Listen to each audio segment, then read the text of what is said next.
Tell you what, this is the best news ever. This is better than when man landed on the moon. You ready? People don't trust Scott Morrison. Oh, that's one small step for Slam, one giant leap for Slamkind. Wait, the puns aren't done yet. Houston, we have a problem.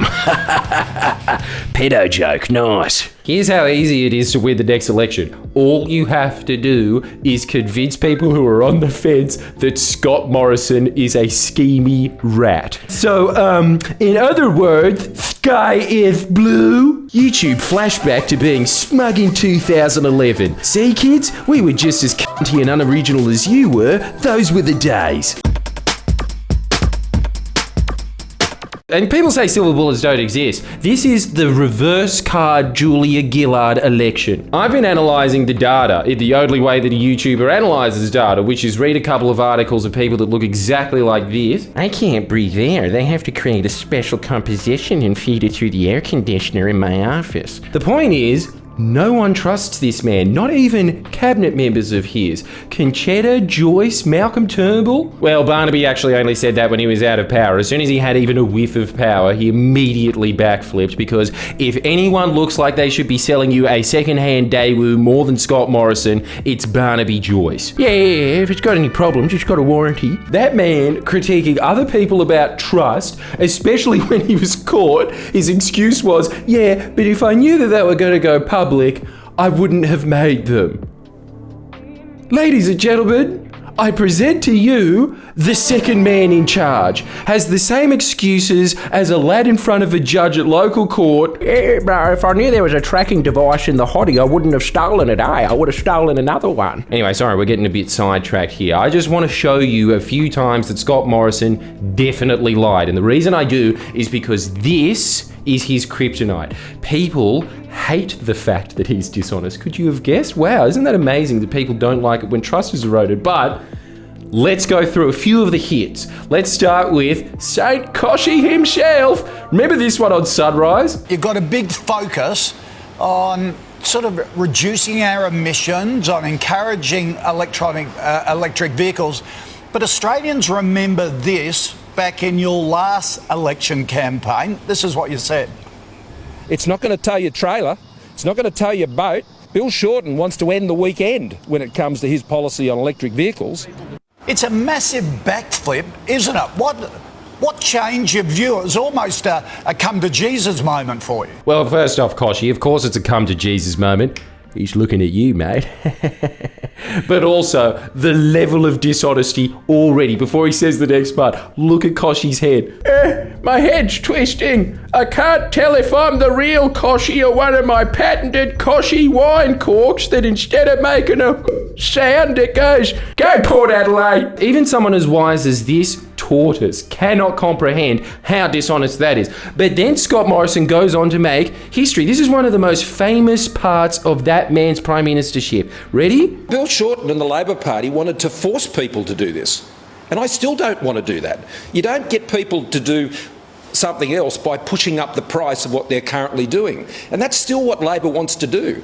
They want to put up your petrol prices. They want to increase your cost of living to force you to make other choices. We want to respect the choices people make. People want to buy electric cars, fantastic. That's what our policy was at the last election. But the way you achieve that is ensuring you drive down the technologies. And that's our approach to getting emissions down, not by forcing choices on people. It's about respecting the choices Australians want to make. We back them. They make good decisions. Remember, the Labor Party wanted to spend $6 billion paying people to get the vaccine that they'd already got. We trusted the Australian people, and look at our vaccine rates now. On the pandemic, we're going to have one of the highest vaccination rates in the world, and that goes with having one of the lowest fatality rates for COVID and one of the strongest economies amongst the advanced world as we've come through COVID. So that's a pretty good trifecta of achievements that the Australian people have been able to put out there. What is that response? I have watched that 6 times now. I still can't comprehend what his strategy is. I think it's, if you're being confusing confidently, the other person will think they're the stupid one. And you know what? It worked. I do feel dumber trying to comprehend that because What did it have to do with vaccines? Can anyone answer that? Thankfully, Nat was there to bring it all back to some common sense. Can you imagine if Samantha Armitage was still at the helm? That woman loved Barnaby Joyce more than his current wife does. Prime Minister, the Labor Party weren't forcing people, were they? It wasn't a mandate at the last election that they were introducing. It was a non-binding target of 50%. Wasn't that the same as yours? Well, no, they were going to put up the price of fuel. What party, whoever wants to form government, looks at the 6 o'clock news that should be retitled Murders and Cheap Petrol Tips and thinks, oh yeah, the Australian public won't lynch me if I put fuel up a couple of cents? He's had 3 breaks to say something and he's lied in all of them.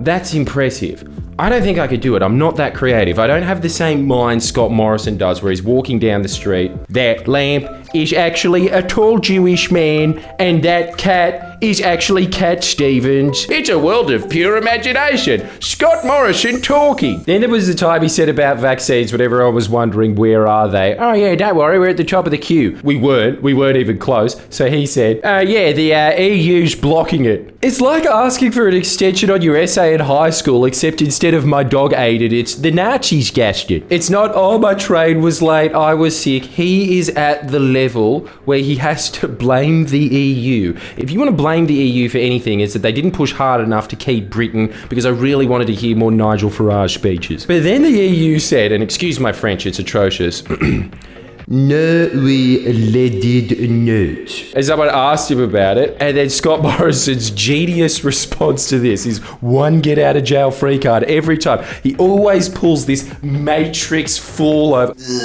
no, I never said anything about the EU. Unverifiable. Then there was the other classic where Scott Morrison kept saying, No, it's about Shanghai Sam and he's got to go. Senator Dastyari, Shanghai Sam, Mr. Speaker. Shanghai Sam. he said it 17 times. And what did he say to get out of it? Say it with me. No, I didn't say that. Prime Minister, why was it racist to question Gladys Liu's connections to China, but it wasn't racist to call Sam Dastyari Shanghai Sam? I didn't use either of those phrases. It gets more believable every time. Then there was the rats tests. You remember that? I hated that phrase, by the way. Rats tests. It made me think that every time you had to check for COVID, just...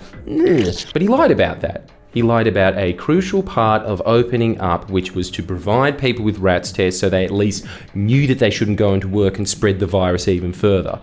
But instead of not ordering them, he said, oh yeah, the private sector stopped me, they want to do it. And I love that to beginning, just admitting that the private sector is the boss, not him. But then again, just like the EU, the private sector came out and said, no, we never said that, Scott, shut up. So then he thought, my friends didn't back me up, and they got more rats tests. Isn't that phenomenal? What a pattern for the most important man in the country. Someone who doesn't do his job, lies about doing his job, and only does his job when he's got no lies left. But guys, here's the big question. You ready? This is what the Australian really wants you to focus on. Is Albo up to being that good?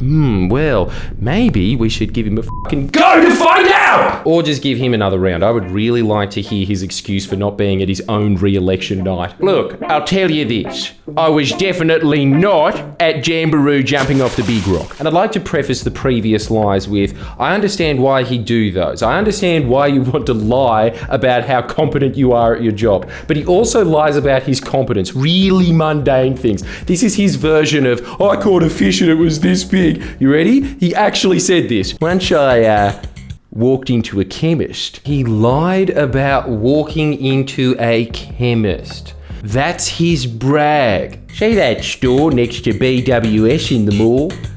Oh, I've been there. Oh, really? What were you doing in there, Scott? I was buying tampons for myself. In fact, let's go through that quote together, shall we? I'll give you an example. A real life example. Real life. It starts with the classic comedian trope of, I swear to God this happened, right? I was in this situation last week. Just remember, he is making all of this up. Look at how fluid he is. I'd been at an event where I was informed that I'd met someone who had COVID. I went, I got to get a COVID test from the local pharmacy. Doesn't that freak you out how quickly and easily that rolls off the tongue? There's 50 cameras in front of you. Yeah, this thing that didn't happen at all, you can't tell that it never happened. I'm just that good at lying. Like, You have to admire the skill, at least. It's also, if you think about it, quite sad, because you know how everybody tries to lie about their life on Instagram and how awesome it is?